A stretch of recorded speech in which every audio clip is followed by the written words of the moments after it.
You're listening to Soundside. I'm Libby Denkman. Adalyn has lived her entire life in Kansas. I grew up in a small town down in southwest Kansas, and living there was kind of like a whole lot not to do. Still, she's carved out a life there. An athlete, she competed in track and cross country throughout high school and college, and now she has a job with the local school district. And she says there's a lot to love about her state. But now she's preparing to leave it all behind. I've been paying very close attention to everything that's been going on. I've seen this kind of stuff coming for the last few years at this point. Adalyn is transgender, and she's planning to move because of actions Kansas has taken that make her feel less safe there. Adalyn asked us to only use her first name out of similar concerns. Last month, Kansas passed a law requiring that the gender listed on all driver's licenses and birth certificates match the person's sex at birth. Similar laws have been adopted by other states. But Kansas is the first state to have made its law retroactive, meaning that any person who previously changed their gender marker no longer has a valid license or birth certificate. With no grace period, 1,700 Kansans woke up to find their documents were no longer valid. Adalyn was not affected because she never officially changed her gender marker with the state. Because I was apprehensive that doing that would put me on like a list of some sort, and it seems that's exactly what the right idea was to do. But she says the writing is on the wall. She needs to get out of Kansas. There's just been a constant just degrading of like laws and Supreme Court cases and executive orders, and it's just been constantly just little bits of things just being taken away over and over and over again. Invalidating government-issued ID is just one of the ways transgender rights have been rolled back by recent state and federal policy changes. And that's part of what's prompting trans people to move to states with more legal protections, including Washington. I've always had a fondness of the Pacific Northwest. It just feels like it's one of the very few states that are actually trying to do what they can to protect trans rights. Adalyn told me she's thought about staying in Kansas, about fighting the laws instead. It's definitely a fight that I've been having with myself almost constantly, because I grew up on movies and video games and TV shows where that's the right thing to do, is stay and fight and hold your ground. But just interacting with the people around me, it just doesn't feel like there's that much of a fight in Kansas. There is a lot of people here who want to do good things and who would be willing to do good things, but they aren't trying to get them to actually take the steps to make a difference. It's been a huge struggle. It's kind of just like everyone being like, it doesn't affect us, we're not going to worry about it yet, kind of a thing. And I'm worried that by the time it does start affecting everyone to the point that there is pushback in my area, it's going to be long too late for me. Adalyn is still a few months away from moving. She's trying to get a job first, which has proven difficult. She wants to move to Seattle.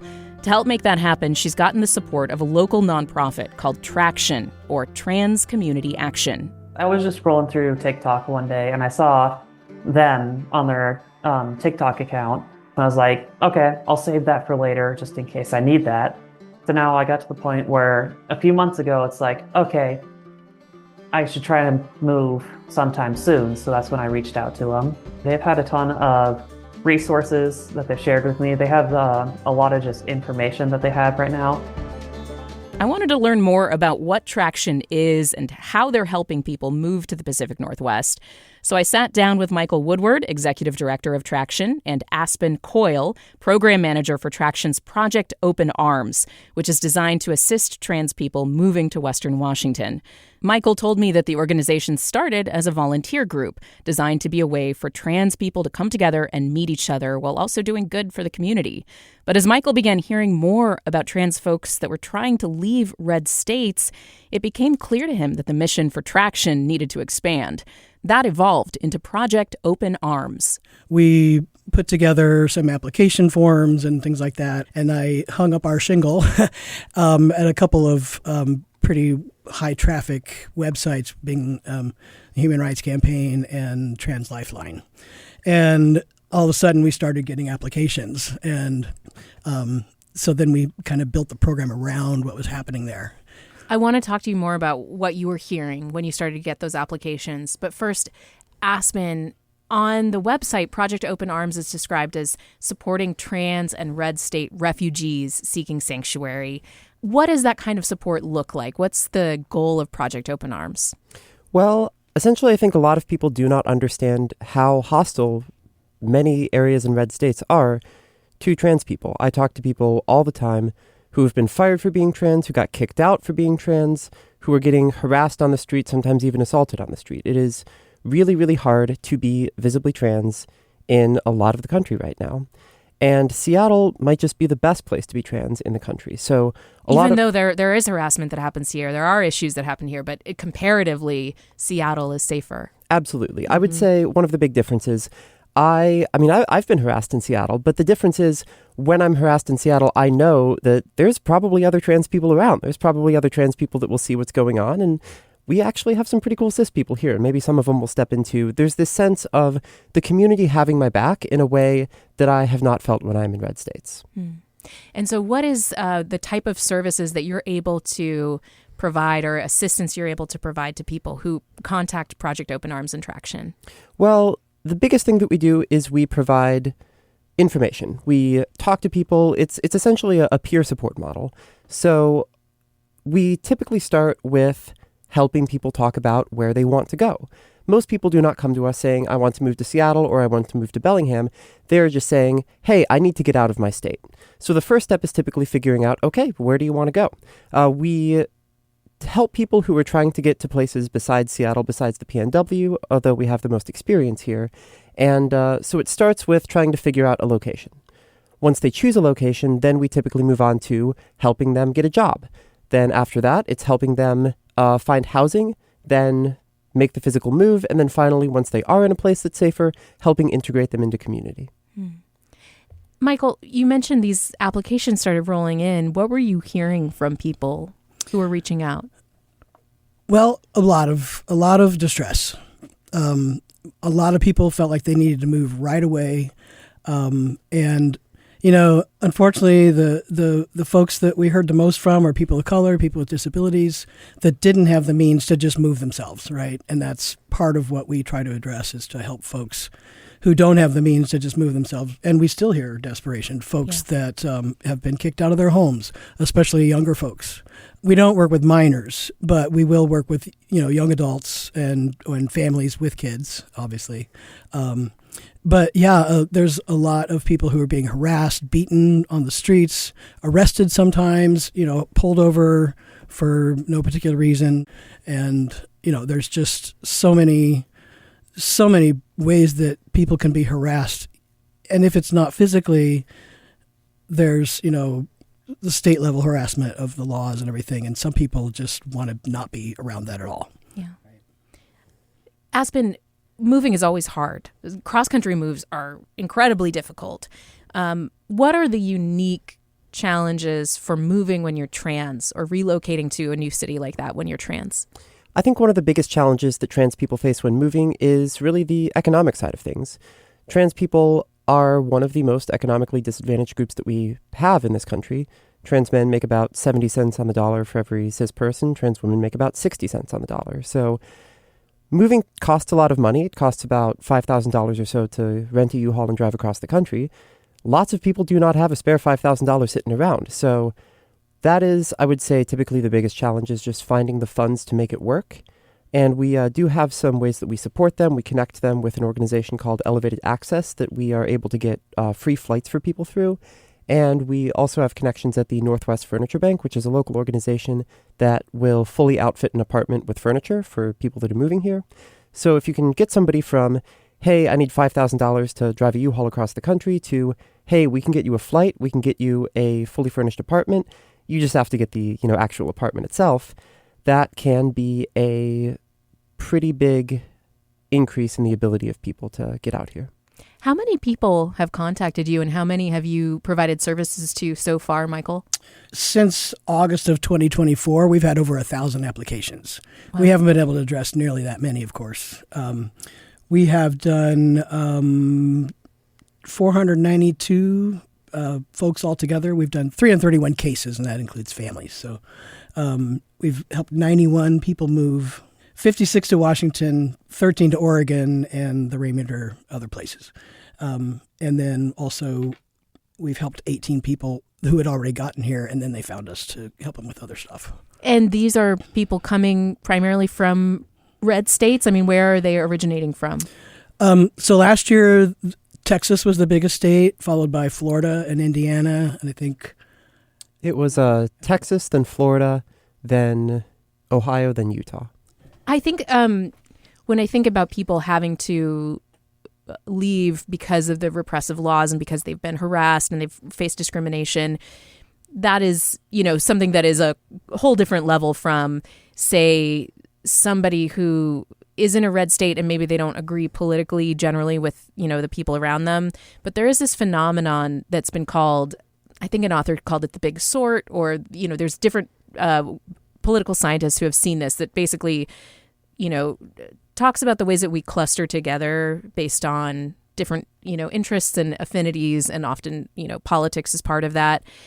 And one thing that came to mind when I started thinking about this is there an argument that as long as your life is not being threatened, should you stay in a community to try to, enact change politically in your own community? Has that been something that you've grappled with, especially when somebody is facing discrimination and they're unable to, work or live or achieve the things that they want to achieve? It's a different thing than political disagreement. But have you, within the trans community, had conversations about how do we enact change in places if people leave? Does that make sense? It does, and I understand the point of view of, it's diluting the population that is in the red states, and that's going to make it even worse for the people that stay behind. But at the same time, we're not recruiting people to leave. We're helping people that have already made that decision. And I think there's a difference there, because I wouldn't want to tell somebody, no, don't leave, and then something happened to them, right? So there's definitely a reason to be concerned, but at the same time, I think it's an individual decision, and folks need to do what they need to do to feel safe and comfortable and thrive. Yeah. Aspen, do you have any thoughts about that? Yeah, I think that generally when it comes to trans communities in red states, I think it's very important. I also think I generally agree with Michael. I think that the most important thing to do is to give trans people the power to make their own decisions and to do what is going to make their life the way that they want it to be. I think that for a lot of people that means moving, and I think that what we're trying to do is to help those people lead the lives that they want to lead. And I also think that there are people who want to stay, and there's people that want to fight where they currently are instead of coming to Seattle to fight. And I think that as a organization, I think as a trans community, it is important to connect to those communities in red states and to build connections with them and build this sort of shared sense of power. I also want to say that when it comes to the people that we are helping, I think that one of the big differences between the trans community and other communities is that isolation is a very core part of the experience of many trans people. A lot of the people that we are talking to do not know any trans people. They have not interacted with another trans person in public. They do not have trans friends in their local community. And so I think connecting trans people to other people who are trans, whether they stay in their own communities or whether they go somewhere new, is a really powerful thing, and we really want to do more of that. Yeah. And the idea of organizing, if you don't even know of any other trans people in your area, that the idea of a political organization is so far afield from your experience. Have you heard anybody in Seattle who has opposed your efforts or been critical of, assisting trans people to relocate here? Has anybody criticized this? I haven't. The most that I've heard is people sort of talking in the big picture about the importance of supporting other organizations who are, say local to the red states. But I think every trans person that I've met understands how bad the situation is right now for trans people and wants to help trans people get to safer situations, whatever that looks like. How about the shifting political winds in Washington? Because there is going to be this big ballot initiative fight in our state with conservatives trying to get an initiative passed to ban trans girls from being able to participate in K through 12 sports. That's going to be on the ballot in November. Does that start to creep into your minds about, well, we thought of Washington, or Western Washington at least, as being sort of a safe haven, but is it? Do you start to have questions about that with considering that political fight on the horizon? Sure, absolutely. And one thing I'll say is that a lot of the folks that are asking for help now they're not even thinking about leaving their state. They want to leave the country, right? Even I personally have looked into other possibilities of like maybe leaving the country, but I'm not going anywhere yet. We'll see what happens down the road. You've thought about leaving entirely? I have, yeah. I mean, I'm in my 60s, and I've been doing this fight for a long, long time, and I'm freaking tired, and I was kind of ready to kick back and turn it over to the next generation, but I can't do that yet. There's way too much to do, and all the work that I've been doing for the last 25 years is being threatened. So I got to stick around and protect my work and everybody else too. So not that I'm the great savior, but, I feel like I've got a good head on my shoulders, and I've done some things to help, and I'm going to keep doing that. So. But it does feel to you like, I thought this work had been accomplished. Exactly. And now it's being eroded. And that must be so hard for you, Michael. It's really frustrating. Yeah, I talk about it a lot. It's when I transitioned in the 90s, we didn't have any protections at all, right? So I'm one of the folks that have experienced celebrating getting our rights, celebrating getting our insurance coverage, getting, able to change your passport, all those things. And now all of a sudden, within a matter of months, it's all going away. It's stuff I've been working on for decades. Yeah. And you're getting these applications of people fleeing their home communities because of this. Exactly. Aspen, what do you think when you hear, Michael, who's from a different generation from you, talking about that, about we felt like we achieved some things, and now it's the ground is changing so rapidly from underneath our feet. What are your reflections on what Michael just said?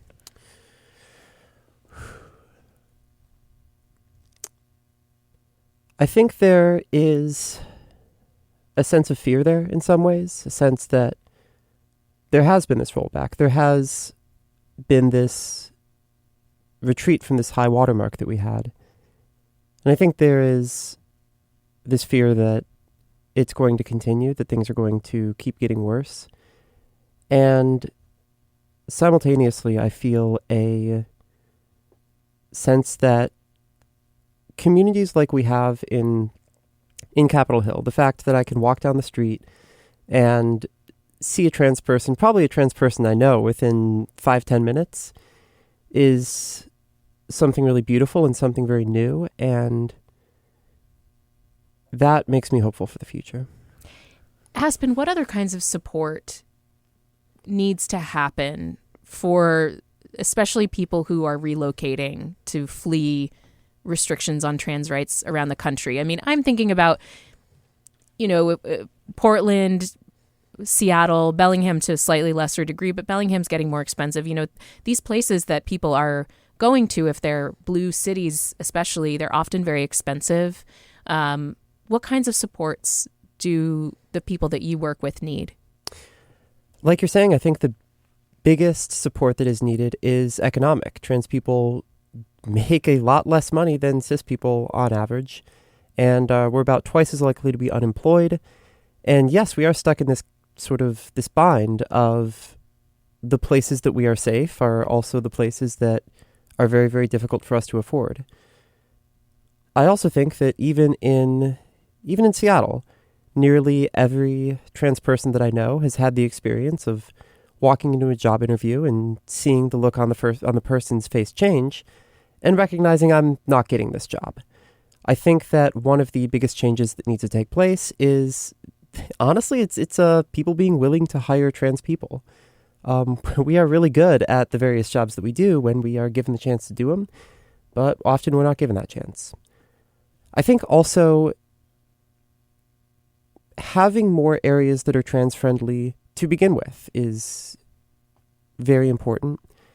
I think that, Seattle proper is quite expensive, and as a result, there's these growing trans communities up in Shoreline, down in Renton, Federal Way, sort of in the outskirts of Seattle, in the areas that are cheaper.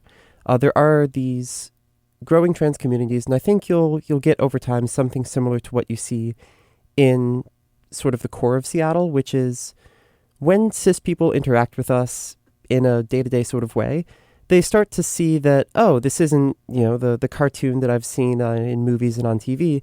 This is just a regular person who is going about their day. And I think there will be this sort of spreading effect in the more affordable areas of the greater Seattle area. And hopefully that sort of extends out to the rest of Washington and to the rest of the country. And Michael, any final thoughts here? I know you've got, events and things to let people know about. I'd love if you could just talk about the future plans, before we go. Sure. Yeah. So one of the things that we're really invested in is creating a sense of community for folks. And so last month, we just started a new thing that we call the Transplants and Friends Supper Table. We invite anybody who's kind of new to town, trans folks, their families and friends, and the volunteers from our program and other volunteers in the community that are doing this work as well. We're not the only ones. So once a month, we have this new dinner. It's not a potluck. You don't have to bring anything. You just show up. It's free.